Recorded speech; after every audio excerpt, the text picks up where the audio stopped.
History That Doesn't Suck is a bi-weekly podcast delivering a legit, seriously researched, hard-hitting survey of American history through entertaining stories. If you'd like to support HTDS or enjoy some perks, like ad-free early episodes for $2 a month, please consider giving at patreon.com/History That Doesn't Suck. To keep up with HTDS news, check us out on Facebook, Twitter, or Instagram.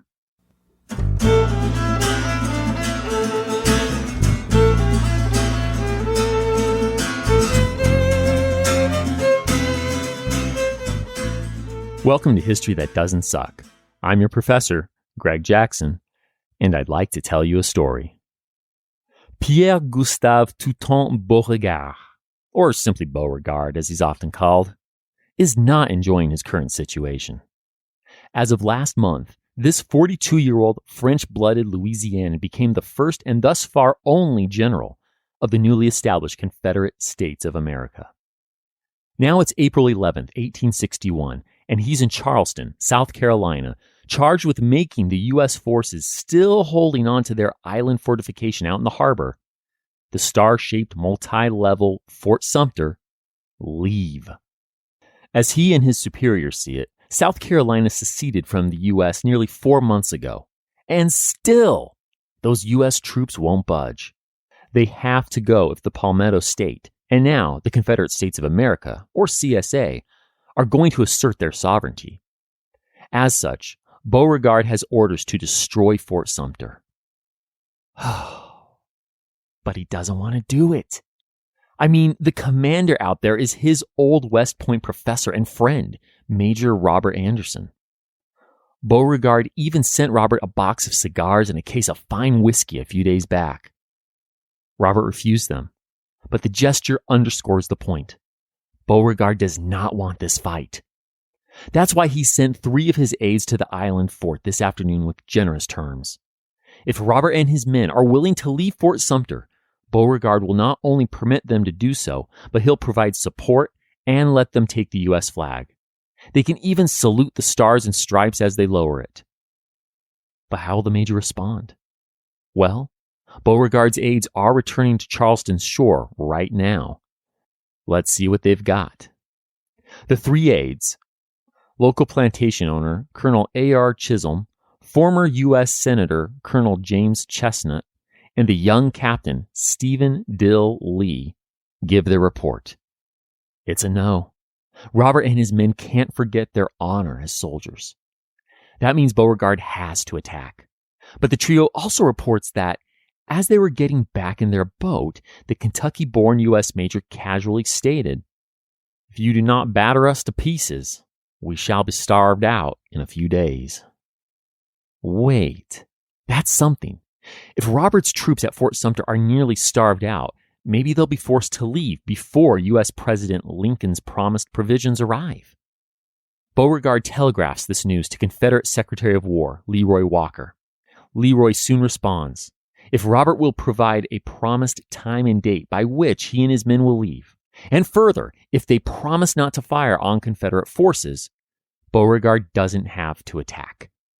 Okay then, joined by the still seated pro-secession Virginia U.S. Congressman Roger Pryor, our trio of messengers row the 4 or so miles back out to Fort Sumter.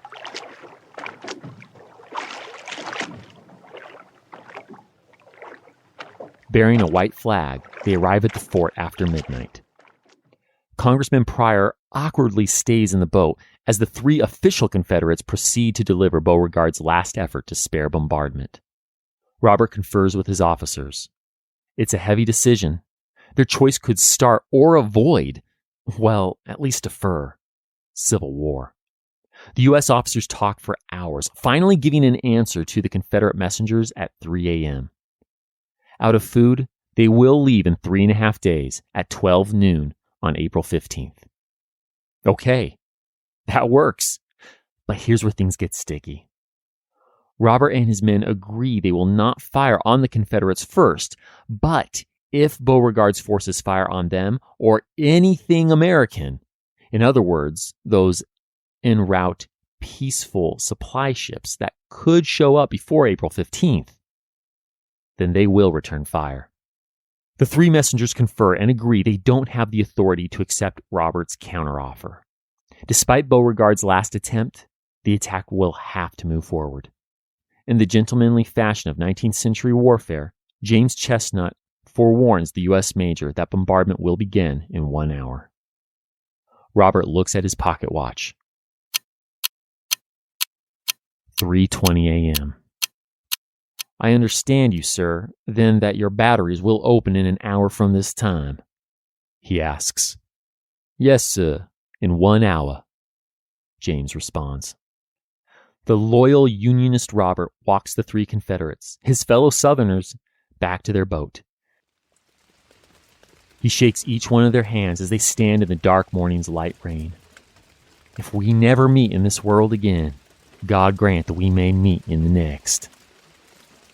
And with that, they part ways. The messengers don't return immediately to Charleston. Instead, they must initiate the attack plan. The men row just over a mile to the west to James Island's Fort Johnson and awake Battery Commander Captain George S. James. He's ordered to fire at exactly 4:30 a.m. George snaps into action and has the guns prepared at 4:15. He then offers longtime pro-secession Congressman Pryor the honor of firing. No, the still-seated congressman replies, shaking. I could not fire the first gun of the war. Ah, yes, it's one thing to talk secession. Firing on your countrymen? That's another. He and his three officially Confederate companions return to their boat and push off for Charleston. George looks at his pocket watch, awaiting 4:30 a.m. sharp. Fire! The mortar shell flashes brilliantly as it cuts across the still dark sky, then explodes in flashes of orange and red right above Fort Sumter. And that's it. That's the signal. Confederate batteries on all sides of the fort open fire. After years, if not decades of buildup, the Civil War has begun.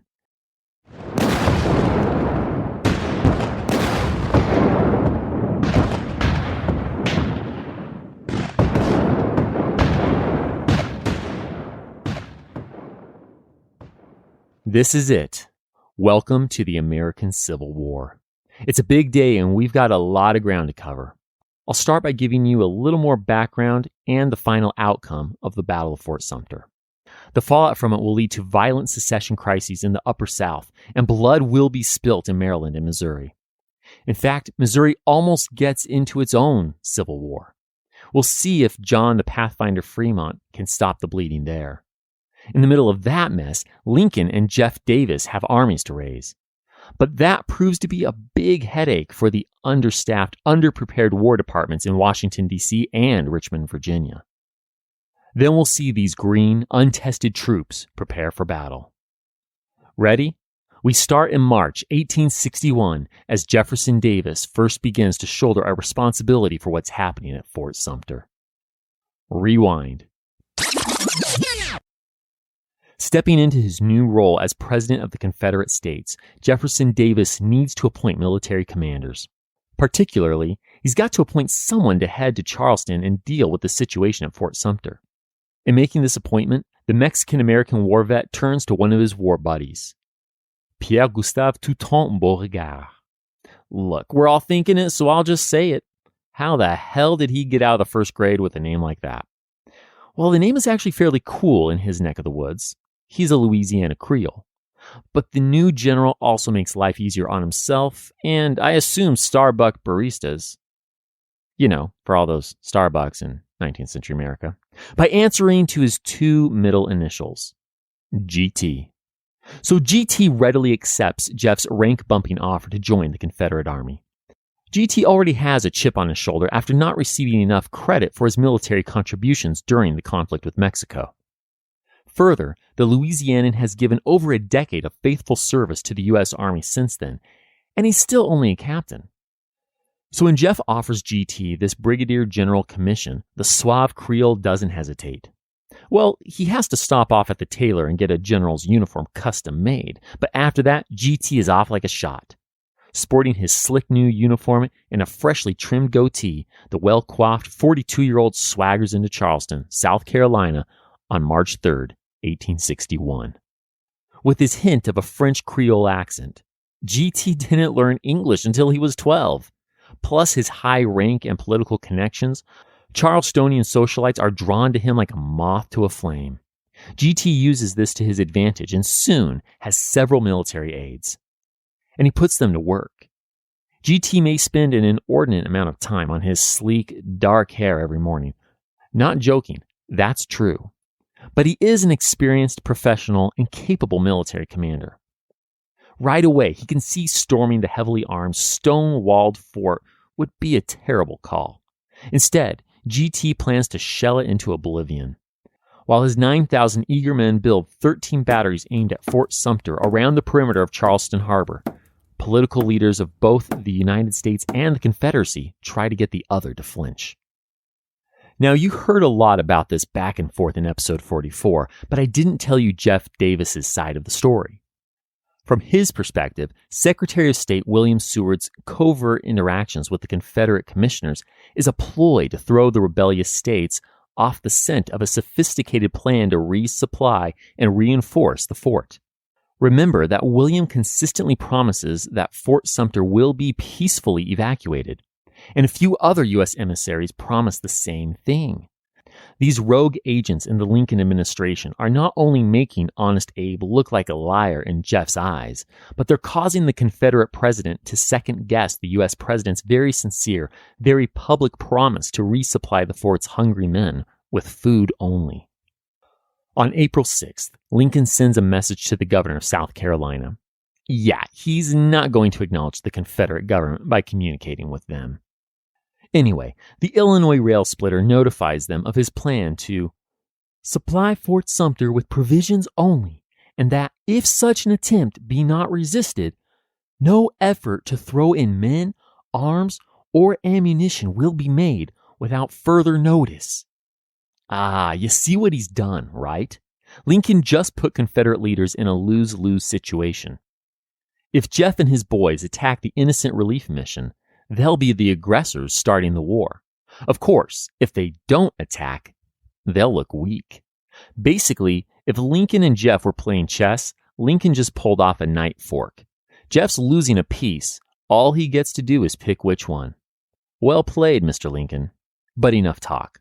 Let's put this brilliant plan into action. The author of Operation Sumter, Gustavus Fox, originally wanted to focus on Fort Sumter. But Lincoln revises the plan to incorporate a way to also get food and men to Fort Pickens, an island stronghold in Florida in a similar situation. Unfortunately, as is becoming a real habit in the Lincoln White House, there's a miscommunication. And this time it's not some out for personal glory White House staffer's fault.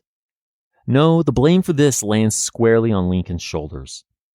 As he's signing the orders for the resupply missions, Honest Abe fails to notice that the ship Powhatan is assigned to both missions. He could point fingers, but taking a the buck stops here attitude, Lincoln cops to his quote-unquote carelessness in the whole affair. When Gustavus Fox reaches Charleston Harbor a few days later, he expects to have 3 ships at his disposal. But the Powhatan is already in Florida. Without the guns and men of that ship to back up his supply boats, Gus is missing a vital piece of the operation.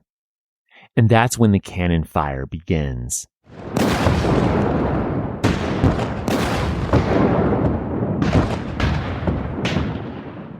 After 34 hours of bombardment and thousands of shells fired by both sides, Robert surrenders.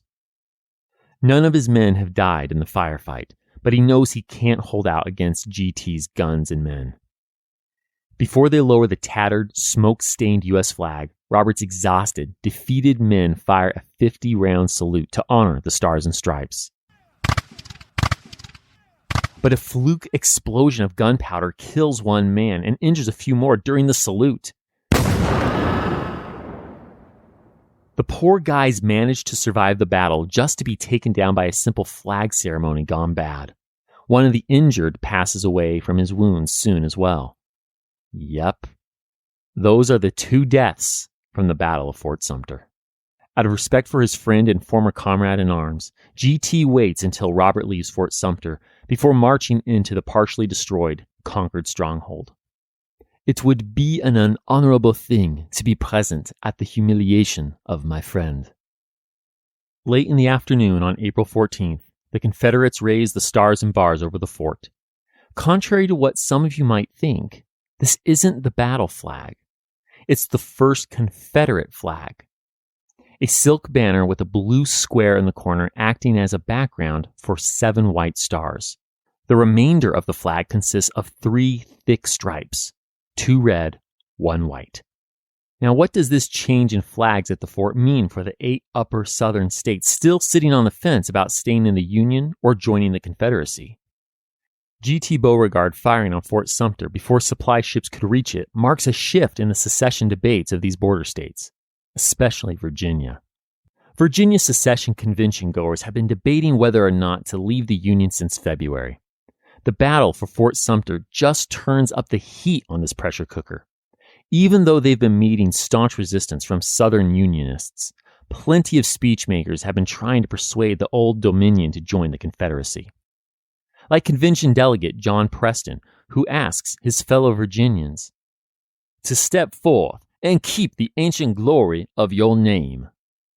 But John has correctly guessed all along that the home state of George Washington, Thomas Jefferson, and James Madison would, quote, not take sides until she is absolutely forced. Close quote. That force comes one day after GT's men raise the stars and bars over Fort Sumter.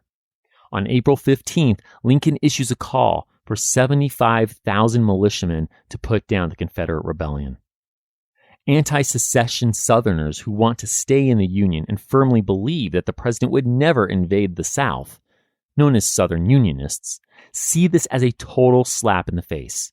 The proclamation appears in papers all over the country on April 15th and reads, "Now, therefore, I, Abraham Lincoln, President of the United States, in virtue of the power in me, vested by the Constitution and the laws, have thought fit to call forth, and hereby do call forth, the militia of the several states of the Union, to the aggregate number of 75,000 in order to suppress an insurrection too powerful to be suppressed by the ordinary course of judicial proceedings." Gauntlet thrown. Virginia responds to this call for soldiers with a firm hell no. The Virginia Convention passes a secession resolution on April 17th. Arkansas, North Carolina, and Tennessee follow suit without batting an eye.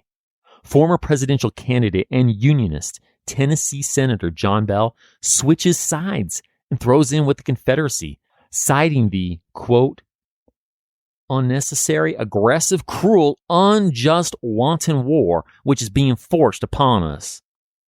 Close quote. This is a huge shot in the arm for the Confederacy. These 4 states bring a ton of resources to the table, like large populations, manufacturing centers, horses, men, and productive farmlands to feed them. Virginia also claims the experienced military genius, Colonel Robert E. Lee. But will the son of Revolutionary War hero Light Horse Harry Lee, who spent his entire adult life in service to the United States of America, choose to join the Confederacy? Ah, Bobby. Yeah, we've interacted with Robert a few times before, so I'm calling him Bobby, just like his close friends do. Bobby faces the biggest decision of his life. Let me give you some background on him to help you understand just how serious this is. You might recall that we first met Bobby back in episode 36. He got pinned down behind enemy lines on a scouting mission and had to hide under a log near a watering hole all day while Mexican soldiers filled their canteens. Then he landed the assignment to put down John Brown's rebellion at Harper's Ferry in episode 43. But despite all appearances, Bob has a life outside of the Army.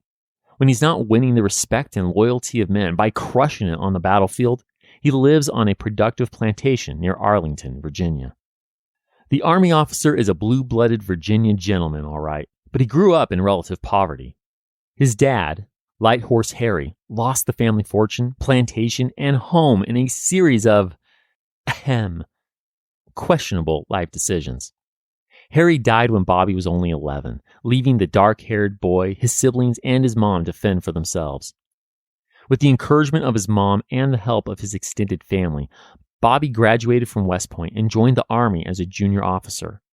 In 1831, he convinced somewhat spoiled, wealthy, only child Mary Anna Custis to marry him despite his modest circumstances. Hold up, Custis? Where have we heard that name before? Ah, right. Martha Custis Washington. Mary Ann Custis is her great-granddaughter and the only living child of George Washington Parke Custis. Mary's dad, George, didn't just have patriotic parents. He is the step-grandchild turned adopted son of the first president, George Washington himself. Talk about marrying up, Bobby. Mary Custis Lee and Bobby have 7 kids together.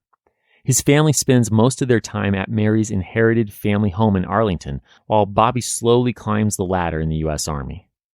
So when Virginia secedes in April 1861, Bobby has gone from a handsome young lieutenant with dark, wavy hair and neatly trimmed sideburns to a slightly weathered, highly respected colonel with a graying beard. And you can be sure that General-in-Chief Winfield Scott knows Bob's value.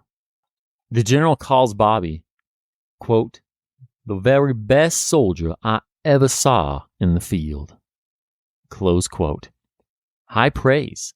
Winfield urges Lincoln to offer Bobby a promotion and a field command in the Union Army.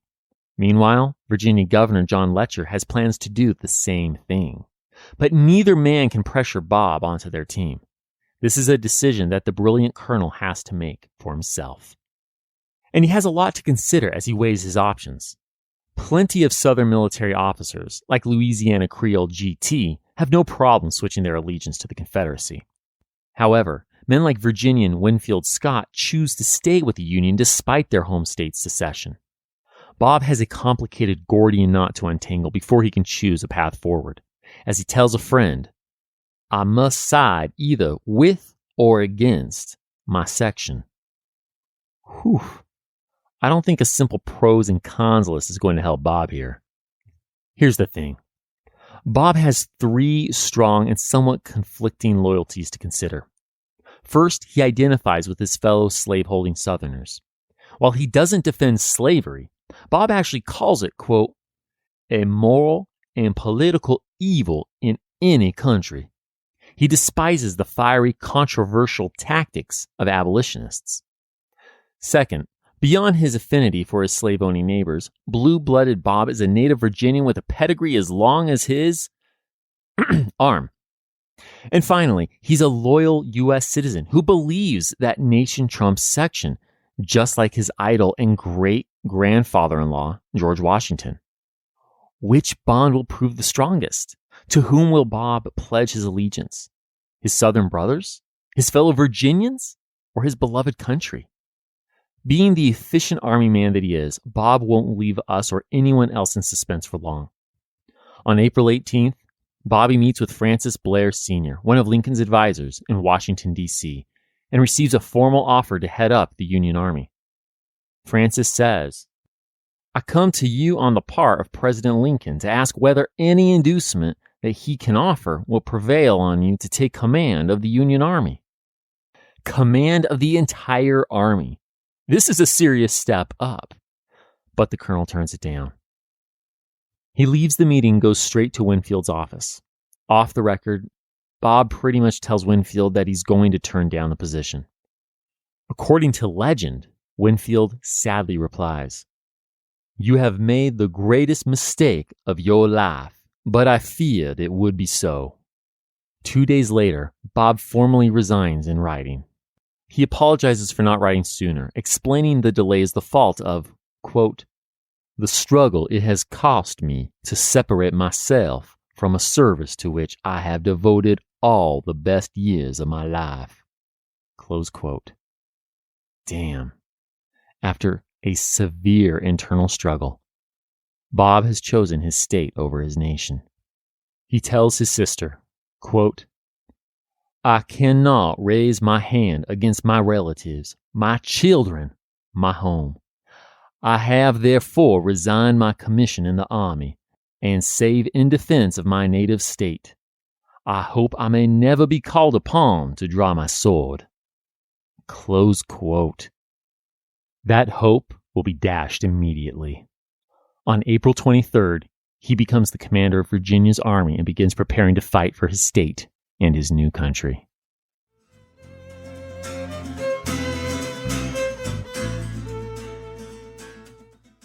History That Doesn't Suck is sponsored by the Great Courses Plus.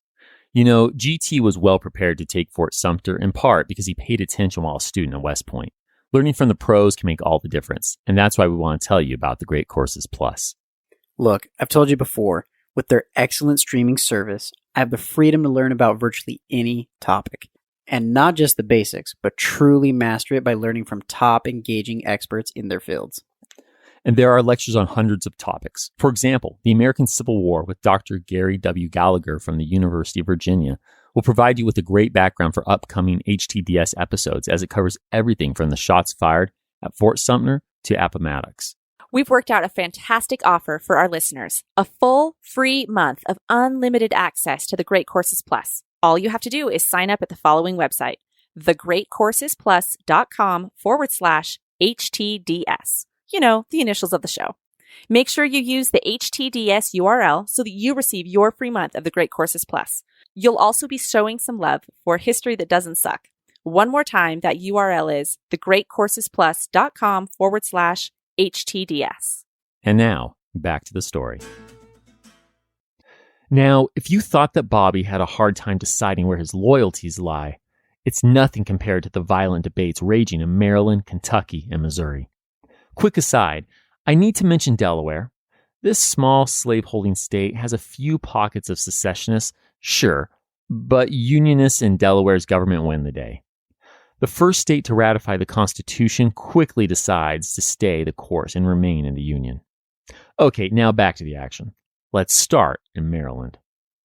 After Lincoln issues his call for soldiers, regiments come flying into the capital city from all over the North. It helps that Lincoln's former rival, Democrat Stephen Douglas, goes to bat for him. The little giant pulls out all the stops, arguing, quote, in this hour of trial, it becomes the duty of every patriotic citizen to sustain the general government. Close quote. He goes on to urge, quote, every man to lay aside his party bias, give up small prejudices, and go in, heart in hand, to put down treason and traitors. Close quote. Within 2 days of the call for volunteers, Massachusetts Governor John Andrews sends this telegram to the White House. Quote, 2 of our regiments will start this afternoon, one for Washington, the other for Fort Monroe. A third will be dispatched tomorrow, and the fourth before the end of the week. Close quote. These guys are not messing around. The Bay Staters are definitely ready to fight. But their first brush with enemy fire comes sooner than anyone anticipated. See, the 6th Massachusetts Regiment has to take a train through Baltimore, Maryland, to reach Washington, D.C.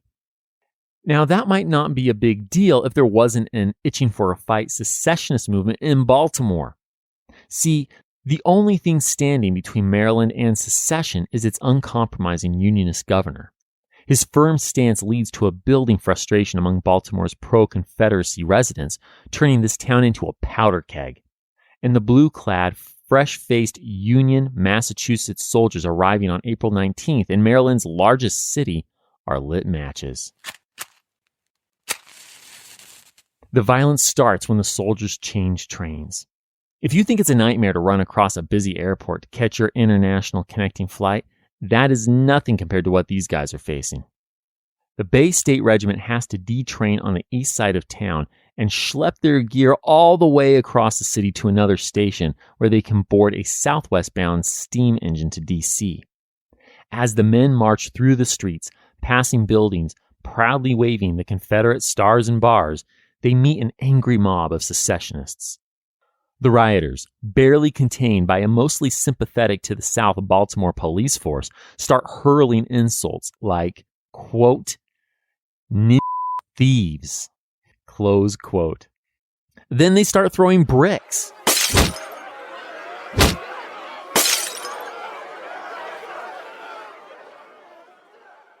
The greenhorn soldiers lose their nerve and fire into the crowd. And now all hell breaks loose. The militiamen fight their way to the station, but the mob fights back. Using knives and revolvers, in addition to loose stone pavers, the mob attacks the regiment relentlessly. The Baltimore Sun newspaper reports, quote, "The scene while the troops were changing cars was indescribably fearful." Close quote. By the time the soldiers make it to the safety of their D.C.-bound train, 4 of them are dead and dozens more lay wounded. Worse still, they have killed at least 9 Baltimoreans in the melee. More than one witness of this violent scene notes how ironic it is that the first action a Massachusetts regiment sees happens on the 86th anniversary of the battles of Lexington and Concord. The regiment gathers its wounded men and hightails it to Washington. But the violence continues in Baltimore. Rioters cut telegraph lines, tear up train tracks, and even burn railroad bridges, effectively cutting off nearby Washington, D.C. from the north. How will the stranded from his supporters president respond? That evening, Lincoln meets with the mayor of Baltimore and the governor of Maryland. Since D.C. is surrounded on 3 sides by Maryland, Lincoln has to walk a razor-thin line. He can't afford to anger these guys, which may push them over to the Confederacy. But he needs to get some assurance that his soldiers can safely travel through their state. In the end, the president agrees to, quote, "make no point of bringing further troops through Baltimore." Close quote. The next day, another delegation of Marylanders demand that all Union troops avoid not just Baltimore, but the entire state. Lincoln flat out refuses. "I must have troops to defend this capital. Geographically, it lies surrounded by the soil of Maryland. Our men are not moles and can't dig under the earth. They are not birds and cannot fly through the air. There is no way but to march across, and that they must do." But that's as far as Lincoln pushes it. Some members of the cabinet suggest arresting rioters, but the level-headed president decides that, quote, "it would not be justifiable." Close quote. Good call, Abe. While secessionist mob violence flares up now and again for the next several months, Maryland stays in the Union. Which is great and all, but what about the torn up railroad tracks? How are the rest of the Washington, D.C. bound regiments supposed to get to the capital now? Well, newly appointed Massachusetts Brigadier General Benjamin Butler knows how to make things happen for himself. Oh, and the soldiers under his command, too. Yeah, he's definitely focused 100% on their well-being. I trust you pick up on my sarcasm by now. Anyway, while Ben's heading to D.C. with the Massachusetts 8th, he hears about this complete cluster in Baltimore and quickly changes course. He and his men detrain north of Baltimore and commandeer, nautical term, a steamboat. They sail down the bay, pass burning Baltimore, and disembark at Annapolis. Perfect. Now they can just catch the 5 o'clock express to D.C., right? Almost.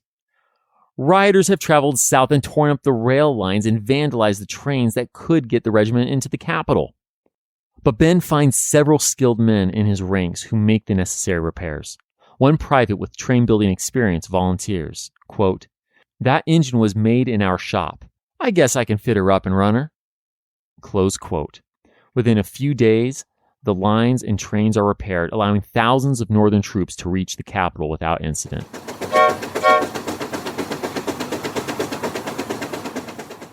So now that we've got things mostly under control in Maryland, let's head west to see how Kentucky is handling its divided loyalty crisis. The Bluegrass state has a long history of moving heaven and earth to keep the fault lines in the United States from rupturing. Remember that the great compromiser Henry Clay hailed from Kentucky. But how will the people of this border state react when Lincoln asks them to provide troops to put down the rebellion in the South? Will they follow secessionist neighbors Tennessee and Virginia? Or will Unionist politicians win out as they are doing in Maryland? Actually, neither. Kentucky plays its Switzerland card and declares neutrality. I mean, this state is the birthplace of both Presidents Abraham Lincoln and Jefferson Davis. There's just no way Kentuckians, who are almost perfectly evenly divided between their sympathies for the North and the South, can pick a side. In May 1861, the legislature issues a statement that reads, quote, "This state and the citizens thereof shall take no part in the civil war now being waged, but will occupy a position of strict neutrality." Close quote. The decision is crucial for both sides of this conflict. Kentucky lays claim to significant portions of the Ohio, Cumberland, and Tennessee rivers. Whichever side controls those waterways totally has the upper hand when it comes to moving men and munitions into crucial battlegrounds. So while Lincoln could call their bluff and force Kentucky to pick a lane, he doesn't. In fact, rumor has it that Lincoln tells his cabinet, "I hope to have God on my side, but I must have Kentucky." In the end, the president promises that if the state, quote, "makes no demonstration of force against the United States, I will not molest her," close quote. He turns a blind eye to the Confederate benefiting traffic of men and goods through the state, accepting that neutrality is as good as it's going to get in his birth state. This clever maneuvering allows our good friend Major Robert Anderson to return from the destroyed Fort Sumter to his home state of Kentucky and set up a successful Union Army recruiting station just over the border in Ohio. Through his and other recruiters' efforts, about 3/5 of the Kentuckians who served in the war march under the Stars and Stripes. Whew! Nice footwork, Lincoln. Delaware's sticking with you. You've managed to keep Maryland on your side, and you're letting well enough alone in Kentucky. But it can't all go this smoothly. Not with Missouri in the mix.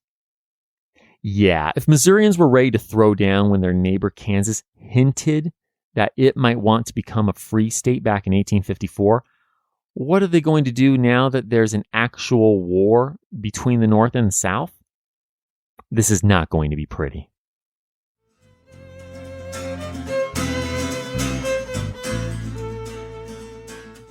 History That Doesn't Suck is sponsored by the University of California, Irvine's Division of Continuing Education. Since 1962, this top 50 school has been providing learning pathways for those looking to step up their career or just learn more. You can join 30,000 other people taking advantage of UCI's Division of Continuing Education programs from anywhere. So whether you're in South Carolina or South Africa, you can enroll in any courses, certificates, or specialized studies programs that interest you or could further your career. They have over 60 convenient certificates and specialized programs specifically designed for working professionals. So, you can rock your day job while ramping up your resume. And they have a number of courses that are 100% online. Through UCI's Division of Continuing Education, you can enjoy the convenience and flexibility of real immersive online classrooms that will offer you a collaborative learning experience with your fellow students. Fall classes start this month and registration is open. Visit ce.uci.edu/History Doesn't Suck and enter HTDS for 15% off one course. That's ce.uci.edu/History Doesn't Suck. And again, enter HTDS when prompted to get 15% off one course. This offer is only valid until December 31st, 2019 at 11:59 p.m. And now, back to the story. The newly elected pro-slavery Southern Democrat, border ruffian turned governor of Missouri, Claiborne Fox Jackson, called a secession convention in February. Then he publicly refused to answer Lincoln's April 15th call for troops. The gruff Westerner boldly declares his state won't send a single man, quote, to subjugate her sister states of the South, close quote. Don't hold back now, Claiborne. Tell us how you really feel. But the vocal and extreme Claiborne is not in the majority of Missourians and faces strong opposition within his own government. That convention he called actually rejects a secession bill by a vote of 98-1, becoming the only state to hold a secession convention and remain in the Union. The governor also has to grapple with a powerful, well-connected Unionist congressman. Missouri State Representative Francis Blair Jr., whose brother is Lincoln's Postmaster General and whose dad is the Lincoln advisor who offered an Army commission to Bobby Lee, has the support of loyal U.S. Army Captain Nathaniel Lyon, currently stationed at the St. Louis Arsenal. Nathaniel already commands a couple of regiments of regulars and musters 4 more volunteer militia units. Yeah, Missouri is sending out a pretty strong Unionist vibe. Nonetheless, the openly secessionist governor is willing to go toe-to-toe with this secession-rejecting convention, a Republican congressman, and several hundred soldiers. He and the few supporters he has in his cabinet organize a pro-Confederacy 700-strong militia and ask Jeff Davis to send up some artillery and guns. Clabe, I know, it's the worst nickname ever, but he actually answers to it. Clabe promises to arm his men and take the arsenal at St. Louis for the Confederacy. Nathaniel is one step ahead of him, though. Realizing the 60,000 weapons in the army aren't safe, the wily commander hatches a plan to smuggle a big chunk of the arms out of Missouri. On April 25th, Nathaniel leaks a story that he will move thousands of guns across the Mississippi River to Illinois. Nathaniel even gets an Illinois militia captain to hang out on a docked steamboat, pretending to wait for a delivery. An excited mob buys the whole story and gathers at the docks. To sell this ruse even more, Nathaniel actually sends a few crates of crappy old flintlock muskets to the dock and the awaiting Illinoisan. Thinking they've hit the mother lode, the mob carries off the guns while the Illinois militia captain perfectly plays his part of the outnumbered, outwitted fool. That night, upriver a few miles and under cover of darkness, Nathaniel's guys load 21,000 surplus muskets from the arsenal onto a different steamboat.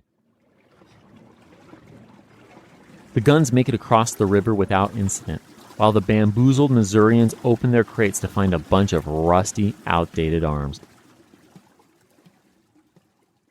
A few days later, Clabe and his militia station themselves at what they call Camp Jackson in a grove near St. Louis. On May 8th, the guns that Clabe requested from Jeff arrive in several large crates. In a cartoonish attempt to throw Unionists off the scent, the wooden boxes, which contain 4 cannons and a ton of ammunition, are labeled marble. Yes, marble. If Bugs Bunny pulled this stunt, even his buffoon of an enemy, Elmer Fudd, wouldn't fall for it. The Confederate War Department is going to have to step up its game if it wants to keep up with Nathaniel. Anyway, Nathaniel's not going to sit around and wait for Clabe's guys to use the cannons that so obviously just showed up. On May 9th, Nathaniel scouts out Camp Jackson. The committed-to-a-win captain dresses up like a woman, complete with a bonnet and veil over his face, and pretends to sell eggs to the Missouri militiamen in order to get a good look at the camp's defenses. Nice move, Nathaniel. Of course, some historians point out that Nathaniel's epic Eric the Red type of beard probably would have given him away, even with the veil over his face. Then again, since laser hair removal and facial wax don't exist yet, maybe the army man's egg-selling stunt could have worked. We'll never know for sure. But no matter how he gathered his intelligence, Nathaniel readies his men to attack Camp Jackson on May 10th. They surround the camp at dawn, and all 700 of Clabe's volunteers surrender without firing a shot. So far, the loyal to the Union Army has had a pretty easy time managing the secessionist movement in Missouri. But it's about to get ugly. Here's the thing. Most of Nathaniel's militiamen are German immigrants. For the last couple of decades, the U.S. has harbored a pretty strong anti-immigrant undercurrent, and German and Irish immigrants have taken the brunt of it.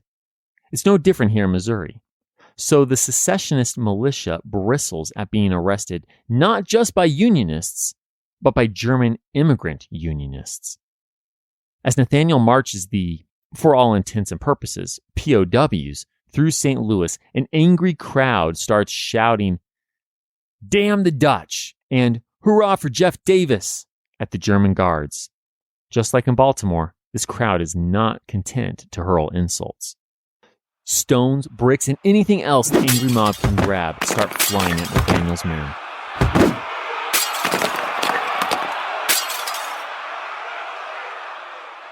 But they stay the course until a shot rings out. It wasn't actually aimed at the soldiers, but came from two men jockeying for a better view of the prisoner parade. Within the growing crowds, one man elbowed another, trying to move him aside. The second man defended his position and shoved the first man down hard. The humiliated and frustrated fallen man pulled his pistol out and fired. Great idea, buddy. Fire your gun into an angry crowd surrounding well-armed soldiers and just see what happens. Unsurprisingly, the soldiers react immediately. They can handle a little verbal abuse and some flying rocks, but they aren't going to get shot at without defending themselves. Unit Commander Henry Bornstein orders his men to return fire. A fierce firefight ensues. When the dust settles, 2 soldiers and at least 28 civilians are dead, including a baby who was shot from his mother's arms. Good God. And following that, Nathaniel manages to get most of his 700 prisoners into the cramped quarters at the St. Louis Arsenal. But the violence doesn't end. The St. Louis mayor closes all of the city's saloons, correctly guessing that adding liquor to this mess would be like pouring gasoline on a fire. That night, a mob of angry St. Louisans kill several lone German Americans and attack a local Republican-leaning newspaper office. Instead of convincing Claiborne to back down, this violence only galvanizes the Missouri governor, and he appoints Sterling Price as commander of the growing pro-Southern militia. This has got to end before Missouri devolves into its own civil war. So, on June 11th, Claib and Sterling meet with Congressman Francis Blair and Nathaniel to work out a truce. And you can see how this meeting is going to go, right? Hot-headed Governor Claib and loyal to his nation Nathaniel mix about as well as oil and water. After 4 hours of fruitless, heated debate, Nathaniel stands up. Before storming out of the room, he yells at Claib, quote, "Rather than concede to the state of Missouri for one single instant the right to dictate to my government in any matter, I would see you and every man, woman, and child in the state dead and buried. This means war." Close quote. Whew, talk about bringing the heat. I would not want to be on the receiving end of Nathaniel's anger. The experienced military leader backs his threat with action. 4 days later, he and his army occupy Missouri's capital, Jefferson City. This forces Claib's truncated but loyal cabinet to take refuge in the southwest corner of the state. Eventually, they get driven out of the state entirely. What are the citizens of Missouri supposed to do for a government now? Well, the secession-rejecting convention steps up to the plate. They reconvene in July and set up a provisional government. So for the remainder of the war, Missouri has 2 governments.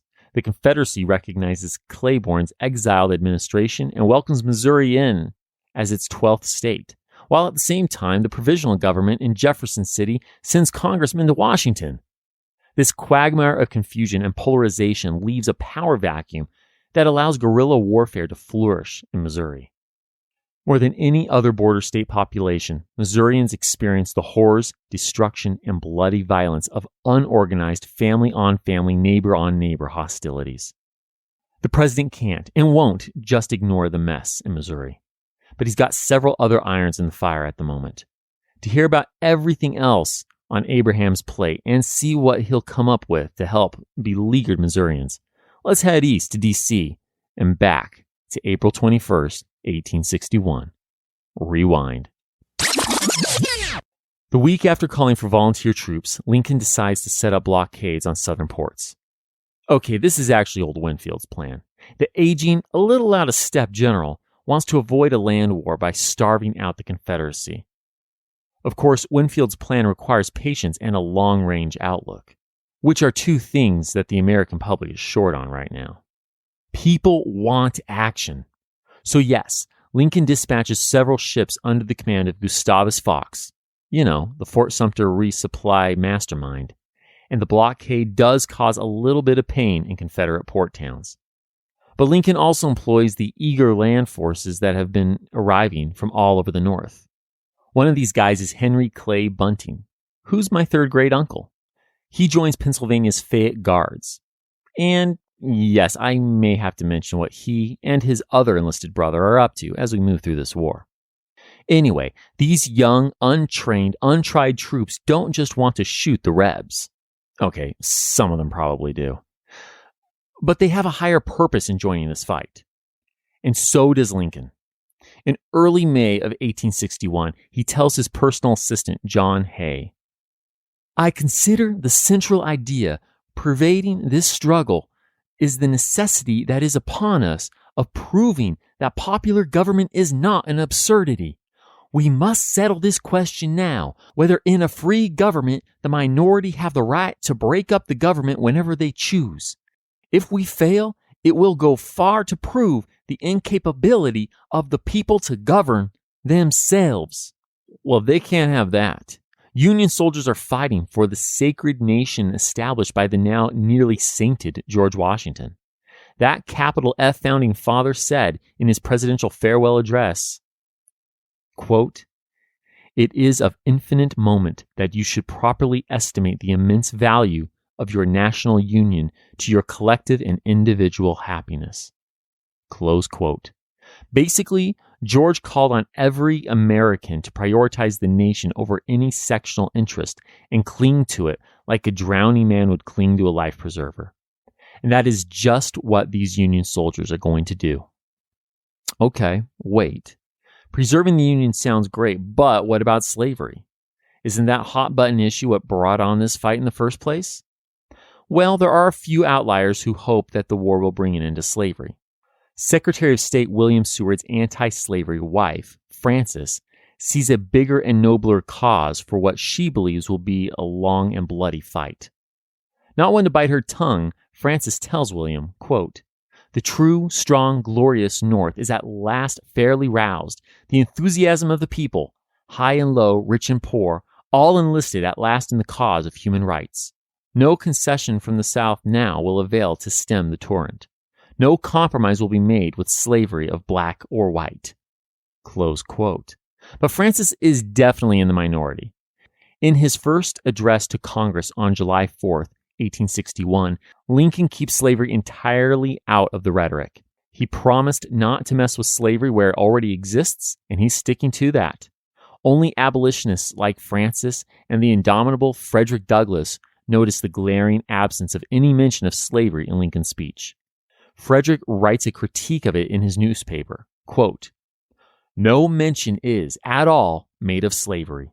Anyone reading that document with no previous knowledge of the United States would never dream from anything there written that we have a slaveholding war waged upon the government, while all here know that that is the vital and animating motive of the rebellion." Close quote. Well, Frances doesn't have the position to publicly voice her opinion, and Frederick doesn't have the power to put his opinion into policy. But one government official does, John the Pathfinder Fremont. Let's see how this turns out. In order to bring some much-needed peace and quiet to Missouri, Lincoln appoints that Western explorer and former military man as general over the whole army in the Department of the West. But John only has minimal army experience, which you heard about in episode 34. So the first thing that the Pathfinder does is declare martial law in Missouri. Yeah, getting bossed around by an egotistical Union general and his cronies will definitely calm Southern sympathizers in the area. Again, sarcasm, my friends, sarcasm. To make matters worse, the acting without the backing of the White House general gives his soldiers permission to confiscate and emancipate the slaves of any pro-Confederacy Missourian. It's one thing to hope that the war will end slavery, but John takes it about 10 steps further by promising to do it himself. Lincoln's been walking a freaking knife's edge trying to keep Missouri, Kentucky, and Maryland in the Union, and the first thing John does is threaten to emancipate any slave he wants? Oh, hell no. Lincoln is pissed. He's playing the long game here and doesn't appreciate a military subordinate enforcing an extreme political policy. In a letter, the president berates John for initiating a scheme that only fans the flames of sectarian violence in the Show Me state. He then rips John a new one, pointing out that this emancipation stunt will, quote, "alarm our Southern Union friends and turn them against us, perhaps ruin our rather fair prospect for Kentucky," close quote. So much for containing the wildfire in Missouri. John's F-up eventually leads to his termination, proving how committed Lincoln is to the cause of the Union, and only the Union, at the start of the war. While Lincoln has been trying to keep border states on his side, raise an army, and give them a cause worth dying for, Jeff Davis has been dealing with a few issues of his own. The Confederate president also keeps slavery out of his war rhetoric, instead asking his countrymen to fight for, quote, the sacred right of self-government, close quote. They don't want to be pushed around by their northern neighbors anymore. One North Carolinian Army recruiter tells his men, quote, submission to the yoke of despotism would mean servile subjugation and ruin, close quote. This call to action against an aggressive and oppressive North brings thousands of Southern men into the newly formed Confederate Army. In fact, by the time Lincoln makes his first call for 75,000 three-month enlistees, the Confederate government already has 60,000 soldiers on its rosters. And that sounds like a good problem to have, right?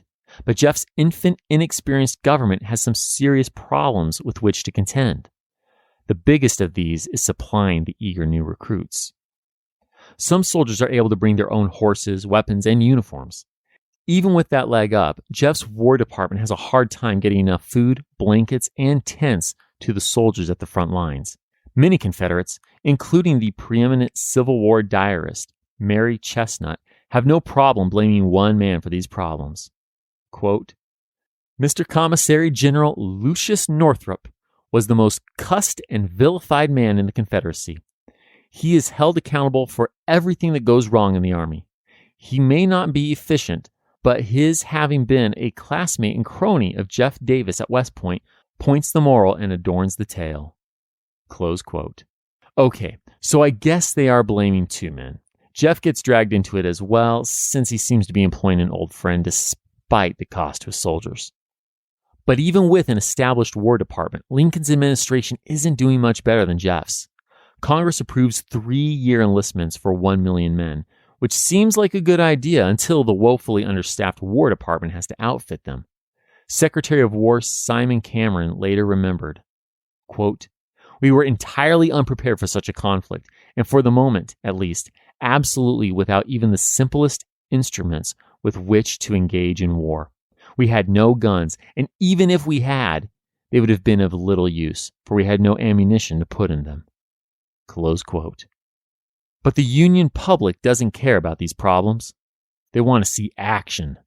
Since the Confederate government has recently set up shop in Richmond and their Congress will meet on July 20th, U.S. Senator Lyman Trumbull puts forward a resolution that calls for, quote, the immediate movement of the troops and the occupation of Richmond before the 20th of July. Close quote. On June 29th, 1861, Lincoln approves a plan to attack G.T. Beauregard's troops defending the Virginia Railway Junction, known as Manassas. 2 underprepared war departments, 2 green, untested armies, 2 generals with deadly aim. What could go wrong?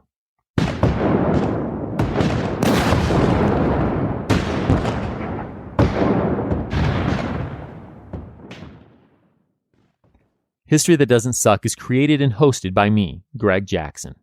Researching and writing, Greg Jackson and C.L. Salazar. Production and sound design, Josh Beatty of JB Audio Design. Musical score, composed and performed by Greg Jackson and Diana Averill. For a bibliography of all primary and secondary sources consulted in writing this episode, visit historythatdoesn'tsuck.com. HTDS is supported by fans at patreon.com/historythatdoesn'tsuck.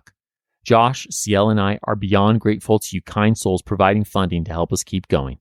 Thank you. And a special thanks to our patrons whose monthly gift puts them at producer status.